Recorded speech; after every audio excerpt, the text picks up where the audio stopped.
membunuh kata-kata tidak mampu. Sebelum Ramadan kita diminta untuk mengurangi makan karbo. Kita mengatakan tidak mampu, tidak bisa. Sebelum Ramadan kita diminta untuk mengurangi makanan-makanan yang kurang penting. Kita katakan tidak mampu. Sebelum Ramadan kita tidak diminta untuk memperbanyak membaca Al-Quran. Kita katakan tidak mampu, tidak bisa. Selama Ramadan, sebelum Ramadan, di luar bulan Ramadan kita diminta untuk memperbanyak mengerjakan sholat. Kita katakan tidak mampu. Sebelum Ramadan kita diminta untuk sering datang ke masjid, ke majelis, ke musola. Kita katakan tidak mampu. Tapi itu semua berubah ketika masuk bulan Ramadan. Sebelum Ramadan panjenengan baca Quran sehari cuma sekali, atau mungkin seminggu sekali, atau mungkin sebulan sekali, atau mungkin kalau ingat. Begitu masuk bulan Ramadan setiap hari baca Al-Quran. Sebelum Ramadan kalian makan sepuasnya tanpa ada batasan. Sebelum lapar sudah makan.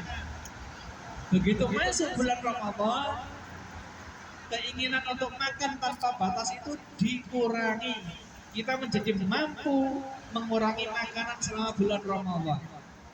Sebelum Ramadan kita diminta untuk hadir ke masjid, ke majelis, musola, silaturahim, menyatakan tidak mampu.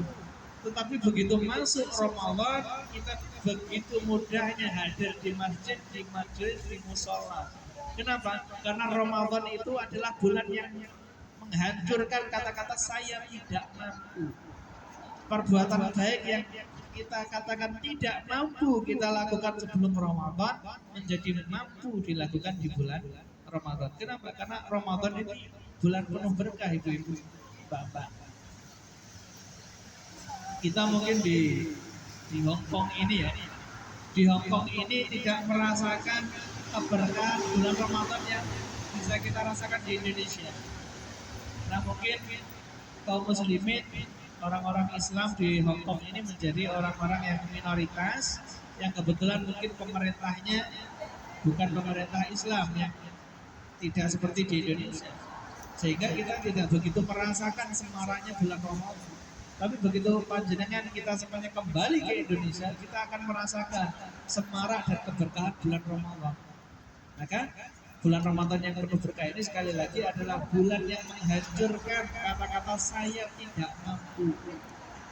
Yang sebelumnya merokok, ada yang merokok ada ini? Ada. Yang sebelumnya merokok sebelum Ramadan diminta untuk mengurangi rokok, mengatakan saya tidak mampu. Begitu masuk Ramadan, rokoknya menjadi berkurang. Jadi sekali lagi Ramadan ini adalah bulan perubahan. Maka termasuk orang-orang yang rugi, ibu-ibu, bapak, kalau kita tidak berubah selama di bulan Ramadan, sementara hal-hal di sekitar kita, di sekeliling kita itu semua berubah. Jangan sampai kita seperti orang-orang yang disabdakan Nabi, kam min sha'imin laisa lahu min shaumihi ilal ju' wal 'athas. Jangan sampai kita seperti orang yang disabdakan oleh Nabi, banyak sekali orang yang berpuasa tetapi tidak mendapatkan pahala puasa, tidak mendapatkan apa-apa dari puasanya kecuali hanya lapar dan haus dan dahaga. Kenapa? Karena tidak menghayati kewajiban ibadah puasa. Panjenengan, ibu-ibu kalian, kalau mengetahui maksud tujuan diwajibkannya ibadah puasa, saya jamin menjalankan ibadah puasa itu dengan sangat ringan, mudah. Kewajiban apapun kalau kita tahu tujuan diwajibkannya, maka kita akan mudah menjalankan. Apapun itu, termasuk sholat, zakat, dan seterusnya.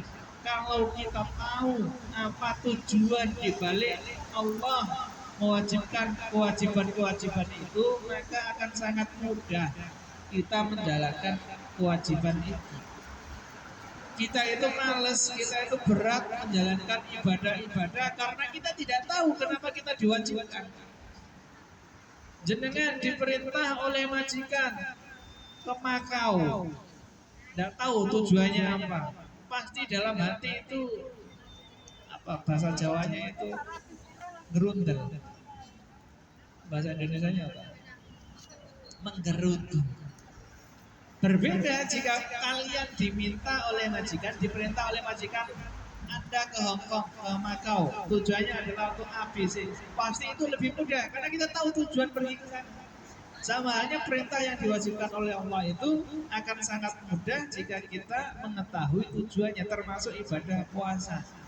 Maka, oh ya. Ya, sudah dibisiki, dikode. Jadi sekali lagi Bapak, Ibu-ibu, Bapak, tujuan utama diwajibkannya puasa adalah perubahan.